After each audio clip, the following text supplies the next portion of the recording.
조갑제 TV 시청자 여러분 안녕하십니까? 요새 문재인 대통령은 구체적이고 세부적인 사안에 대해서 직접 논평을 하고 지시를 하는 게 특징입니다. 며칠 전에는 낙동강 등의 이 수중보, 물을 담아놓고 있는 수중보가 녹조 현상의 원인이라고 이렇게 진단을 하고는 오는 1일 6개 수중보의 수중보를 개방해가지고 물을 흘려보내라 이렇게 지시를 했습니다. 그랬더니 그 수중보에 담긴 물을 가지고 농사를 짓는 농민들이 아주 불만이 많다고 합니다. 그런데 이 4대강은 이 문제 제기하는데 특징이 하나 있습니다. 4대강이 잘못되었다면 가장 큰 불만을 가져야 될 그 지역에 사는 사람, 4대강 유역에 사는 사람들이 들고 일어나야 될 텐데 그런 적이 없어요. 그럼 만족하고 있다는 뜻입니다. 그런데 4대강과 아무 관계없이 사는 사람들, 주로 학자들, 언론인들, 정치인들, 이런 사람들이 문제를 제기하면서 마치 4대강이 수질 오염을 악화시켰다, 이렇게 비과학적으로 진단을 한 다음에 이것을 또 문재인 대통령이 집권하자마자 다시 4번째 감사를 또 지시를 했습니다. 이렇게 하면서 4대강에 대해서 상당히 적대적으로 나오는데 이게 어떤 결과를 만들어낼지 아주 궁금합니다. 옛날부터 정치의 요체를 치산치수라고 그랬습니다. 산과 물을 잘 다뤄야 한다. 동양적인 개념이죠. 특히 물을 잘 다뤄야 됩니다. 만약 지금 가뭄이 계속되는데 수중보의 문을 열어가지고 물 다 쏟아낸 다음에 가뭄이 그치지 않고 있을 때 뒤늦게 이 수중보 덕을 많이 보았는데 가뭄을 낙동 4대강 사업으로 버텼는데 또 일부 농민들이 농사 못 짓게 되었다, 이렇게 하면은 민심이 아마 술렁일 것이라고 생각합니다. 또 이게 수중보 때문에, 그러니까 수량이 많아져서 수량이 많아지면 오염은 줄어듭니다. 근데 수량이 많아져서 오염이 심화되고 있다. 이것도 과학적으로 말이 안 됩니다. 어떻게 보면은 문재인 대통령은 과학에 대해서 지금 도전하고 있는 거 아니냐는 생각이 듭니다. 그 일부 학자들, 일부 이념적이고 정치적인 학자들 말을 그대로 믿고 그것을 정책에 적용했을 때 그게 과학과 맞지 않으면은 지는 거죠. 과학이 질 수는 없습니다. 1 더하기 1은 2입니다. 그런데 1 더하기 3이라고 주장하는 사람이 아무리 도전을 해도 1 더하기 1이 3으로 바뀌지는 않는 것입니다. 그와 비슷한 것이 문재인 대통령이 어제 또 이 비정규직 문제를 또 직접적으로 거론을 했는데 이게 너무 구체적 사안에 대해서 이 공정한 입장을 벗어나서 편향된 입장에서 이야기하는 것 같아서 좀 듣기가 아주 거북합니다. 그 계기가 된 것이, 대통령이 정규직 문제를 들고 나온 계기가 된 것이 경총, 이 경영자들의 단체인, 기업 경영인의 단체인 경총이라고 불리는 이 단체의 상임 부회장을 하시는 분이 포럼에서 말하기를 이 비정규직 문제에 대해서 정부 방침과 다른 이야기를 했다는 겁니다. 요즘은 세계적으로 널리 활용하는 아웃소싱, 외주죠. 아웃소싱을 우리만 유독 문제 삼는 것은 옳지 않다. 또는 기업마다 다른 인력 운용 방식이 있는데 이것을 획일적으로 정리한다든지 좋다 나쁘다 이런 식으로 접근하면은 갈등만 부추기고 사회 전체로는 오히려 일자리가 감소될 것이다. 어느 부로 보나 이 김명배 경총 상임 부회장의 이야기는 합리적입니다. 그런데 이 이야기에 대해서 문재인 대통령이 조금 감정적으로 반응을 했습니다. 경총은 비정규직으로 인한 사회적 양극화를 만든 주요 당사자다.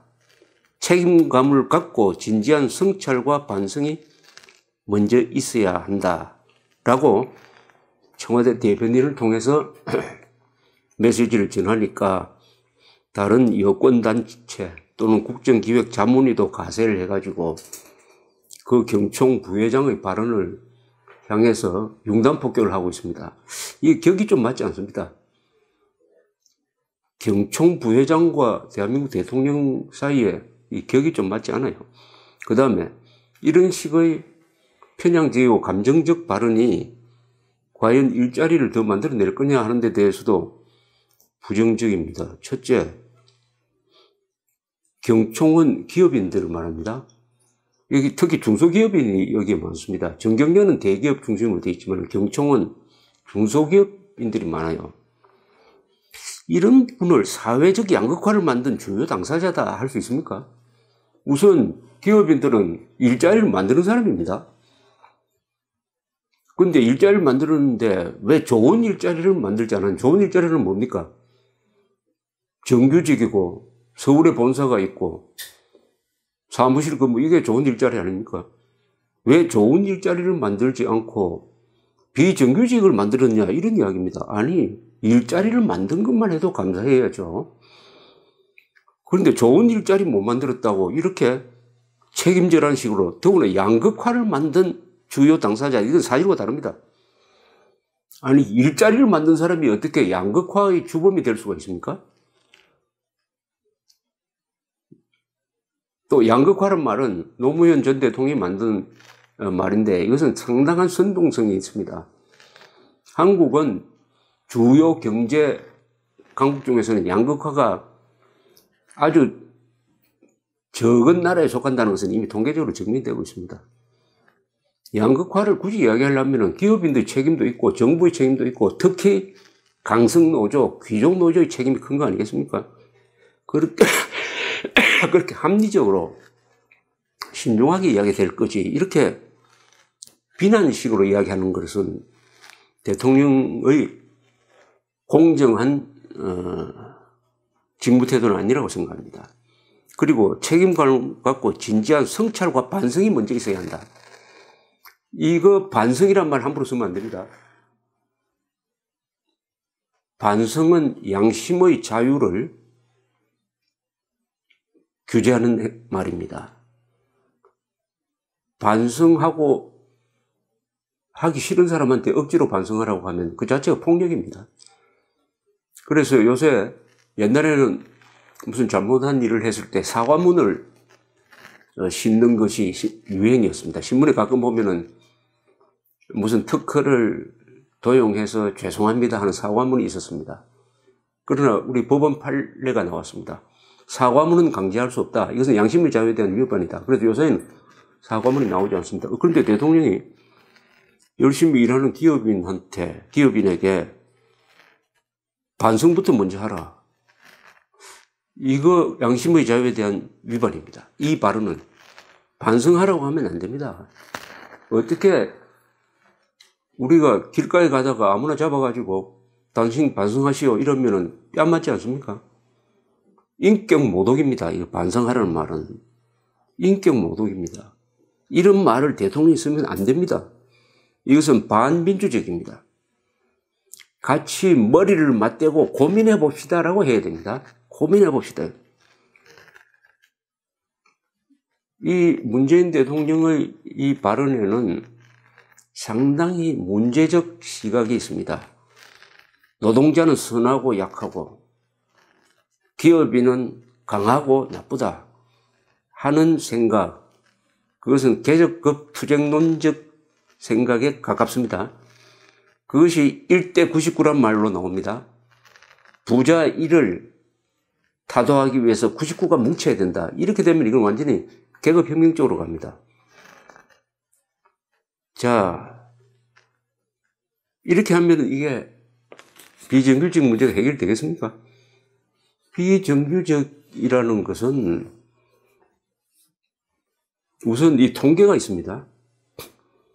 지난해 비정규직이 644만 명입니다, 지금.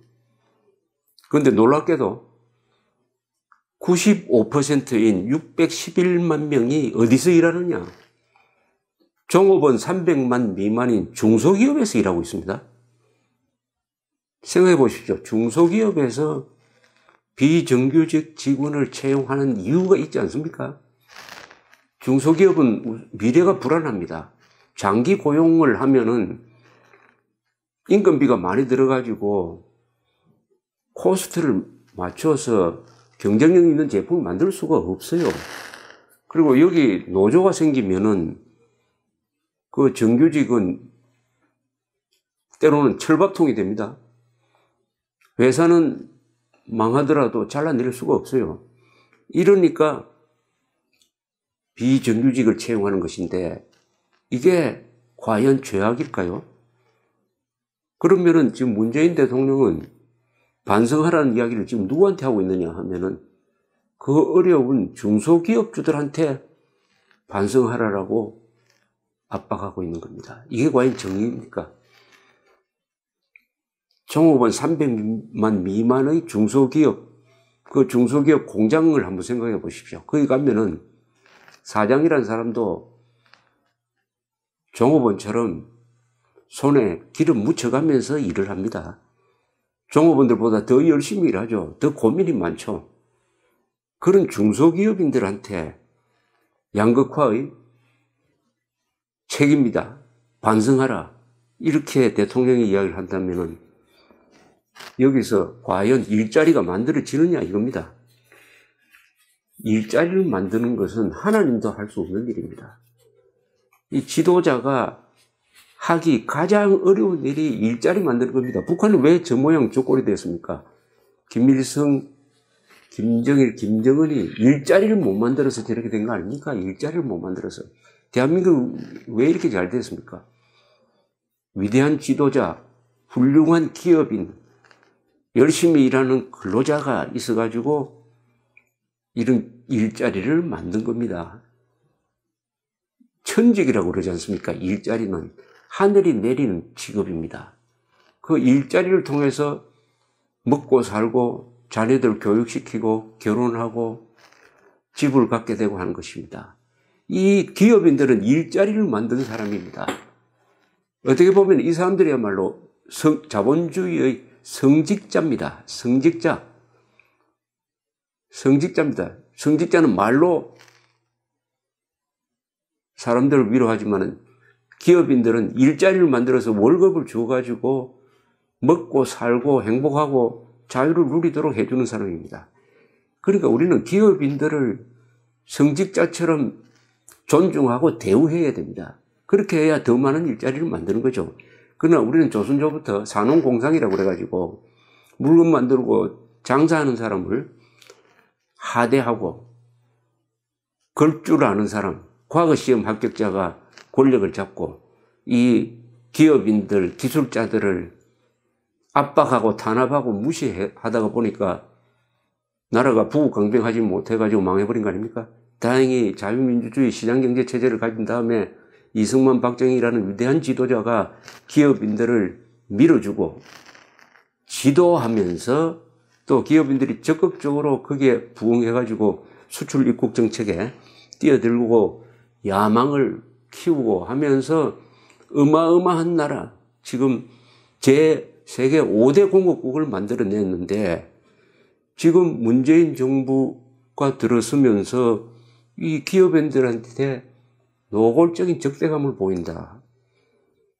이 산업공상체제로 돌아간 느낌이 듭니다. 과거로.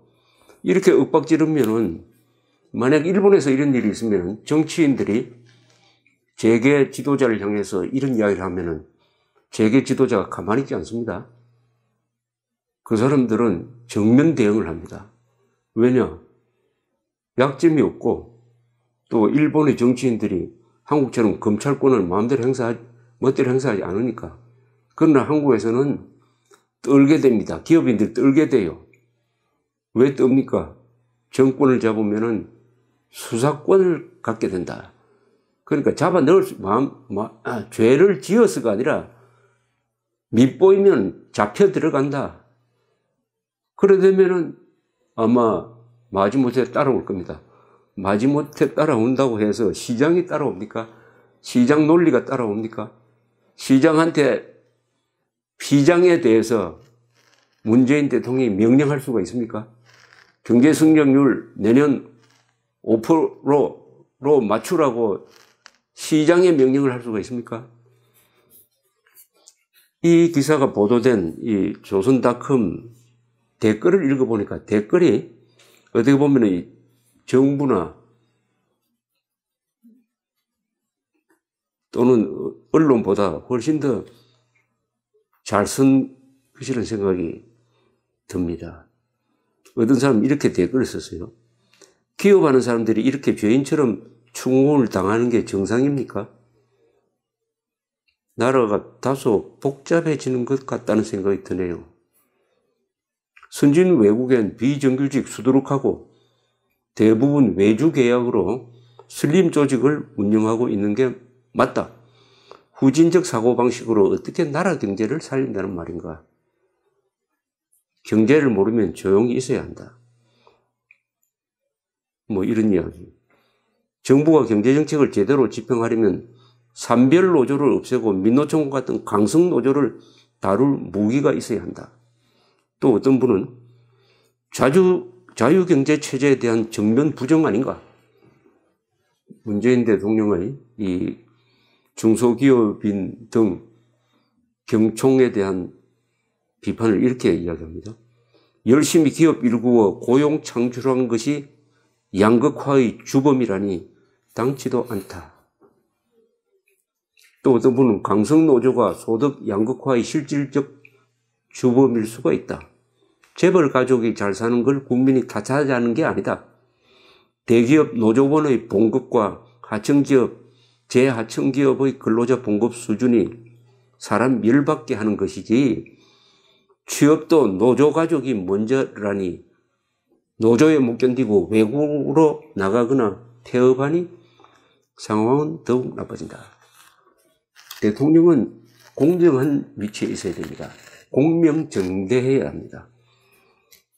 노조 편을 들어서도 안 되고 기업의 편을 들어서도 안 되는 자리입니다. 높은 데 있으니까 크게 봐야 합니다. 넓게 봐야 합니다. 구체적 지시는 매우 조심해야 합니다. 왜냐? 그 구체적 지시가 잘못되었을 때 책임을 대통령이 지게 됩니다. 감사합니다.